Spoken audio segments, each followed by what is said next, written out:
এটাই বলেছিলাম, আমাদের হাতে এই কেসটা থাকলে আমরা কিন্তু অনেক দিন আগেই ফাঁসির অর্ডার দিয়ে দিতে পারতাম, ফাঁসির অর্ডার করে দিতে পারতাম। But I am not satisfied, কারণ আমি ফাঁসি হলে অন্তত মনকে সান্ত্বনা দিতে পারতাম।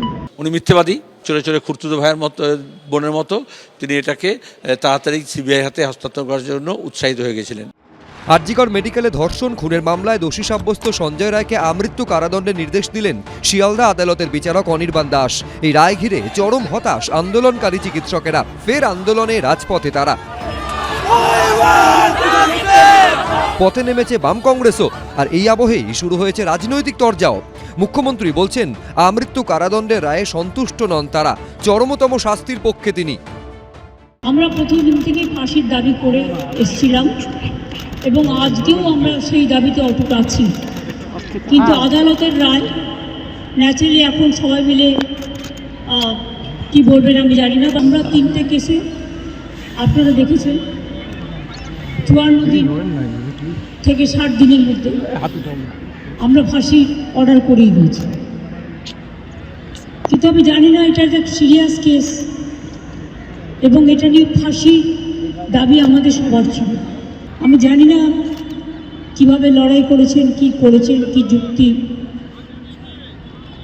আপনারা তো লয়াররা জানেন। এবং আমাদের হাত থেকে তো কেসটা ইচ্ছা করে কেড়ে নিয়ে চলে গেল। এই নরম বিচারদের চরমতম শাস্তি হওয়া উচিত। পাল্টা বিরোধীদের দাবি, তদন্তভার যখন কলকাতা পুলিশের হাতে ছিল তখনই তো তথ্য প্রমাণ লোপাট হয়েছে। সঞ্জয় রায়ের পাশাপাশি যারা যুক্ত তাদের আড়াল করা হয়েছে। তাহলে আজ মুখ্যমন্ত্রীর নিছকই লোক দেখাতে এই ধরনের অসন্তোষ প্রকাশ কেন করছেন? আরজি করে যে ভাঙচুর হলো, একেবারে টেন্ডার না করে ভেঙে দেওয়ার চেষ্টা করা হলো সাক্ষী সাবুত লোপাট করার জন্য। উনি তো নিজে বলেছিলেন 1 সপ্তাহের মধ্যে আমি ওটাকে সিবিআই হাতে দিয়ে দেবো, কোনো কেসে বলেন না। কিন্তু এক্ষেত্রে তিনি উৎসাহিত ছিলেন, কারণ তিনি আগে জানতেন যে দিল্লির সঙ্গে তার কি যোগাযোগটা আছে। বাংলার মুখ্যমন্ত্রী মমতা ব্যানার্জি, আপনি যখন বিরোধী দলে ছিলেন প্রতি মুহূর্তে সিবিআই তদন্ত তো আপনি দাবি করতেন। আপনি শিখিয়েছেন যে রাজ্যের পুলিশ নয়, সিবিআইয়ের উপর ভরসা করতে হয়। এই বাংলার মানুষকে এ কথা তো আপনি শিখিয়েছেন, এই শিক্ষা তো আপনি দিয়েছেন। আজ আপনার এবং আপনার দলের লোকেরা সিবিআইয়ের বিরোধিতা করছে কেন আমার মাথায় ঢুকছে না। আপনার যদি তদন্ত না পোষায়, আপনার যদি মনে হয় বিচার ঠিক হলো না, আপনি তার পাল্টা ব্যবস্থার জন্য নেমে পড়ুন। আপনি বলুন যে আমি পারি, আমাকে সুযোগ দেওয়া হোক। সিবিআই এর দিকে আঙুল তুলে তৃণমূলের আইটি সেলের প্রধান দেবাংশু ভট্টাচার্য সোশ্যাল মিডিয়ায় লিখেছেন, সিবিআই ফাঁসি দেওয়াতে পারল না সঞ্জয়কে। ছি!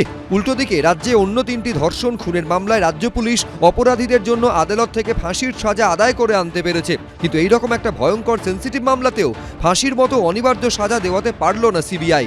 আবারও প্রমাণ হলো সিবিআই ব্যর্থ ব্যর্থ ব্যর্থ। তৃণমূলকে পাল্টা কড়া জবাব দিয়েছে বিজেপি। তাহলে ওনাকে প্রশ্ন করুন, কামদুনি কাণ্ডে কেন ছাড়া পেয়ে গেছিল? কামদুনি কাণ্ডে যাদের ক্যাপিটাল পানিশমেন্ট হয়েছিল তারাই উচ্চ আদালতে গিয়ে কিভাবে ছাড়া পেয়ে গেলেন? সিবিআই কাউকে একজনকে অ্যারেস্ট করে নিল, বললো এ খুন করেছে, কিন্তু আদালতে গিয়ে যদি তথ্য প্রমাণ দিতে না পারে কোনো লাভ হবে কি? সে তো ছাড়া পেয়ে যাবে। তথ্য প্রমাণ সমস্ত লোপাট করার কাজ তৃণমূল কংগ্রেসের পুলিশ করেছে, মমতা বন্দ্যোপাধ্যায়ের পুলিশ করেছে। যারা প্রমাণ লোপাট করলো, যারা অকুস্থলকে অল্টার করে দিল, যারা সমস্ত বায়োলজিক্যাল এভিডেন্স মিটিয়ে দিল, তারা কোথায়? কারা সঞ্জয়কে নিচের থেকে ওপরে ওই নির্দিষ্ট ঘরে পাঠিয়েছিল সেই ব্যক্তিটিকে? কারা মরদেহকে সরিয়ে দিয়ে তাড়াতাড়ি মানে তৃণমূলের নেতারা পানিহাটিতে দাহকার্য শেষ করে ফেললো, তাদের কি হলো? এটা একটা প্রাতিষ্ঠানিক খুন। তদন্ত করেছে কলকাতা পুলিশ, তদন্ত করেছে সিবিআই। কে যোগ্য কে ব্যর্থ তা নিয়ে তৃণমূল বিজেপির মধ্যে লড়াই চলবেই, কিন্তু প্রশ্ন হলো বিচার যদি তিলোত্তমা না পায় তাহলে তার দায় কে নেবে? নাকি একে অপরকে ব্যর্থ প্রমাণিত করার চেষ্টার মধ্যে দিয়ে রাজনীতি চলবে আর চাপা পড়ে যাবে সুবিচার? করুণাময় সিংহ, বিজেন্দ্র সিংহ, উজ্জ্বল মুখোপাধ্যায়, এবিপি আনন্দ।